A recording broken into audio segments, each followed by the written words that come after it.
থেকে। আপনারা যদি এই জায়গায় না আসেন অবশ্যই আপনারা বুঝতে পারবেন। হচ্ছে সিলেটের গোয়েনঘাট উপজেলার বিছনাকান্দি জায়গার নাম। আমাদের পিছনে দেখতে হচ্ছে অসম্ভব সুন্দর একটা ভিউ। এটা হচ্ছে আপনার ইন্ডিয়াতে পড়ে গেছে।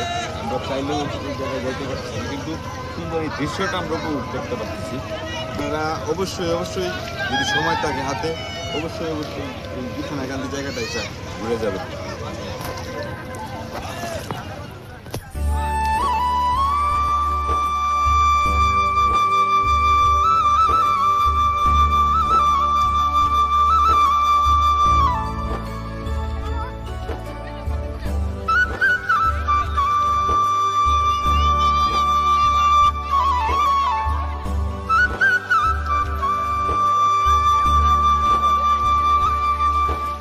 আমার ভিতর বাহিরে অন্ধকারে আলো আসুক হৃদয় জুড়ে।